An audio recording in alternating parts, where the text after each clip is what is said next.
Peter le Johan chu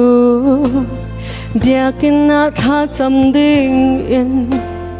an kali kut ka do a an phan a chwa ka zeng pa an hu ka zeng pa ni ro chan na khe Peter le Johan chu a zo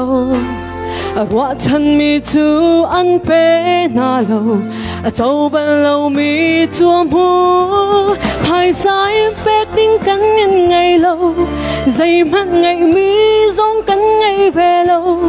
cắn ngày mi cắn im bét na ôm na cái thâu toa na giờ Jesus creeping in đầm na cầm mu lung lo bên bia kinh chung a lượt bèo lệ cho im bôi bát thăng chật về âm mu tu khổ har lung arina nôm cao Jesus Christ đam ter mi via in lung lom na kinan kha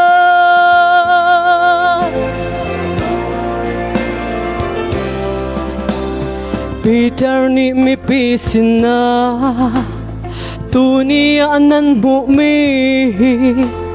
nan lot mi Nazareth Jesus Christ minin dam nak chu amu nan ni zong ai chi na khe boy pa sina chun kir u chuti chân nan na ga di lakin an ngai thiam na lai ti phai sai bek ting kan min ngai lâu dây mắt ngai mi zong kan ngai về lâu kan ngai mi kan im bek na ôm na ki thau toa Nazareth Jesus creeping in dam na kam mu lung lo min bia kin chung a lut bèo lệ cho im bôi ba thăng chật về âm mu tu khổ har lung arina nôm cao Jesus Christ đam ter mi via in lung lom na kinan kha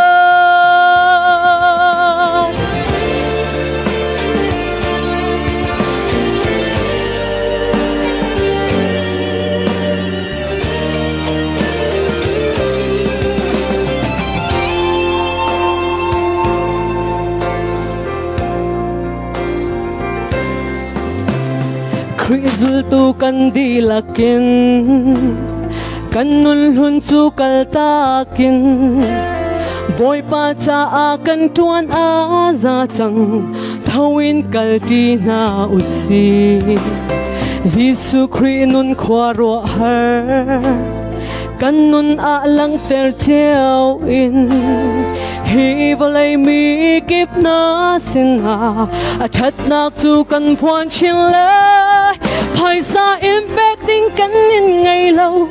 dây mắt ngày mi zong kan ngày về lâu kan ngày mi kan impact na ôm na cái thâu toa Nazareth Jesus creeping in đầm na cầm mu lung lo min bia kin chung a lut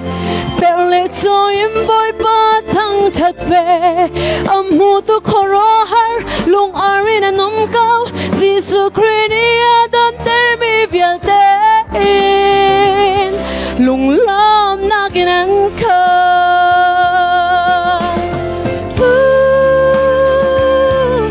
âm mu tu khổ har lung arina nôm cao Jesus Christ đam ter mi via in lung lom na kinan kha kan dilak sa boy pan sa son na kan perte kause